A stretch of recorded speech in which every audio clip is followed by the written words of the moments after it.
2024 New Adventure Touring Bikes. Mga idols, marami po tayong aabangang bagong modelo dito sa Pilipinas. Of course, dito po sa category nito, ang entry level. 400cc to 500cc po yan. At marami pong brand ng modelo ng motor ang naglagay o naglabas po ng kanilang mga bagong model. Especially sa ating inaabangan dito po sa CF Moto, yan po ang ating 450MT. Meron din sa Honda Big Bikes yung ating bagong NX500. Meron din tayo sa Royal Enfield yung ating bagong 450 Himalayan. At meron din sa Bosch Philippines at siyempre sa iba pang mga brand, mga idols. Aabangan po nating lahat yan. Hello mga idols! Welcome sa ating channel. And today, pag-usapan natin itong napaka-promising na bagong model po from CF Moto. Yan nga po ang ating pinakainaabangan nilang adventure bike, ang 450MT. Well, alam naman po nating lahat, proven na po yung kanyang engine na 450cc, at nakita po natin yan sa ating 450SR, 450NK, at yung pinakabagong model na nilabas po ng CF Moto sa Pilipinas, yan po ang 450CLC, yung kanilang cruiser bike.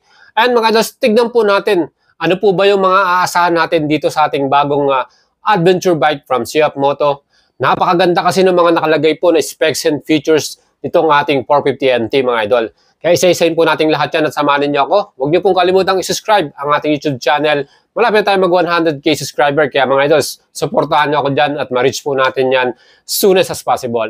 And mga idols, alam ko marami na pong excited dyan para dito sa ating bagong adventure touring bike ng CF Moto. Yan po ang ating 450MT. Nakita naman po niyo ang pormahan nito. Pagdating sa kanyang design at style, talagang off-road ng datingan nito. Well, para sa kanyang mga specs and features, isa-isahin po natin lahat yan. Especially itong ating proven na CF Moto 450cc engine. Siyempre ito po ay 2-cylinder, 270 degrees crankshaft. Talagang maganda ang ating magiging exhaust note dito. With double balance shot, mas ma-improve natin yung kanyang smoothness pagdating sa throttle response. At of course, 8 valves to, 6-speed transmission, at yan po ay Euro 5 compliant. Mga idols, ang kanyang max power total po nito ay 43.6 HP at 8,500 RPM. And maximum torque naman ito, total naman ito ay 44 Nm sa 6,250 RPM. Aba mga Diyos, napakatindi. Yung frame type nito ay steel tube, mga idol. Kaya talagang matibay yan. Plus, syempre, pagdating po sa kanyang electronics at features, pinaka-loaded to sa ating entry level. Meron tong assist and sleeper clutch, dual channel ABS, at yan po ay switchable pa. Kagandahan dyan. Plus, meron ditong equipped na traction control. Meron ditong phone connection, adjustable din yung kanyang screen. And when it comes to suspension, mga idols, sa adventure category, ito na po ata ang pinakamaganda sa lahat. Dahil yung kanyang front suspension, yan po ay adjustable preload. Aba, antindi, di ba mga idols? 41mm ang kanyang sukat at KYB brand yan, mga idols. Upside down forks yan, kaya talagang quality ang ating suspension sa harapan. At syempre, adjustable pa, Ayan, sa ating naman likuran, monoshock to, via swing arm, KYB brand din po ito. Preload, adjustable, and damping na rin, Kaya talagang sulit ang ating ibabayad dito, mga idols. Pagdating pa lang sa chassis, aba, quality na. Well, para naman po sa ating stopping power, ay siguradong confident ka, mga idols. Dahil ang ginamit po nila dyan ay Bosch Anti-Lock Braking System. At ang itong model na to, ginawa pa po nilang switchable. Ibig sabihin, pwede nating i-off yan pag nasa trail tayo, So, mas magiging maganda yung ating rides dito, mga idols. Naka-single disc brake po sa harapan at yan po ay naka-J1 caliper. Yan po ay subsidiary ng Brembo. Kaya talagang solid din ang ating stopping power dito. Well, 4-piston caliper yan, radial mounted, with equipped ng Bosch ABS. At sa likuran naman, naka-single disc din tayo, single piston, J1 caliper din. At equipped din po ito ng Bosch ABS. Of course, ito pong kagandahan dito. Hindi pa natatapos yung ating safety features. Meron din po itong traction control, mga idols. Kaya ganun katindi to.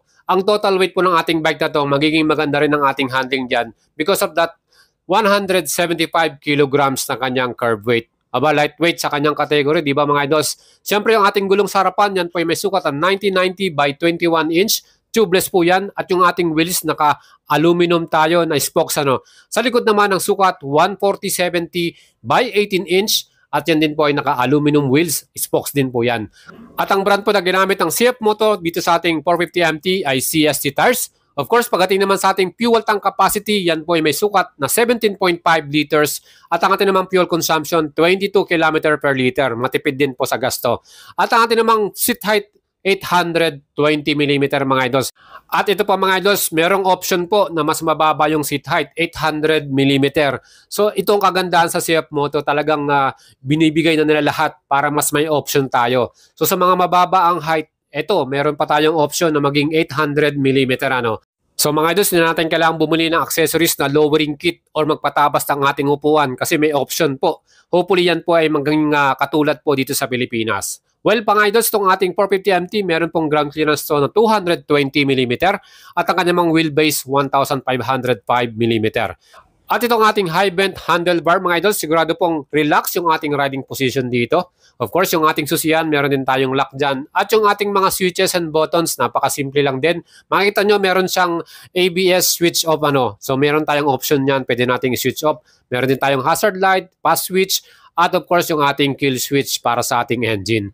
Mga idols, itong ating new 450MT na to, meron tayong equipped na TFT meter panel. At equipped din po ito ng phone connection. Via Bluetooth, i-download natin yung kanilang CF Moto Ride at makikita natin yung ating navigation dyan and other information dito sa ating bike. Mga idols, itong ating new 450MT mga idols ay meron ding phone mounting ano. So meron na siyang ready for phone mounting dyan. Perfect yan lalo na kung mga long rides tayo. At yung ating windscreen, yan din po ay adjustable. Pwede nating itaas, pwede nating ibaba. Depende po sa preference nyo. Meron din tong handguard protection sa ating mga kamay pag tayo nagpupunta sa mga trails. And meron na itong equipped din na top box frame plus yung ating engine cover. Pero yung ating crash guard, I think, accessories na yan. Dapat nyong i-add na yan. Depende na sa inyo. At saka yung auxiliary lights. Ano. Ito namang ating headlight mga idols. Napaka-modern din ng kanyang design. Yung nasa taas na ilaw, yan po yung ating low beam. At sa baba naman yung ating high beam. So mas visible tayo sa daan dahil LED po ang ginamit dyan. At yung ating mga signal indicators, again, yan din po ay LED. Yan po yung kagandahan sa CF Moto. No? Lahat po ng mga ilaw na nilagay nila dito, LED rin po pati sa ating taillight. Kaya mga idols, fully loaded itong ating bagong adventure touring bike from CF Moto. Kaya kaabang-abang ito. No? Sigurado po, nasulit po ang ating ibabayad dito. At ang kagandahan dito, at kung titignan po natin yung presyuhan ng mga 450 model ng CF Moto mga idols, again, ang 450 SR, 299,900. Ang 450 NK, 262,900. At ang ating namang CLC 450 ay 287,900. At ang ating po nakikitang presyo nitong ating bagong 450MT mga idols ay hindi po nalalayo yan sa ating 450 SR, 299,900. Hopefully, mas mura pa. Ayan mga idols, sigurado po na magugustuhan nyo itong ating bagong adventure touring bike na to from CF Moto. Marami na po sigurado ang excited at mag-aabang nito dahil fully loaded pagdating sa technology at syempre pagdating sa comfort, aba, sulit na sulit po mga idols. Isa pa dyan, siguradong affordable din ang ating magiging presyo dito. Kung nagustuhan nyo po yung ating video, mag-leave po kayo ng comment.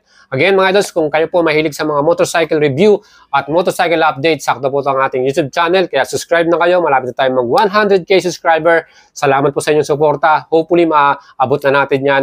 At huwag niyong kalimutan din na suportahan nyo ako sa ating FB page, Bukid Salabarya.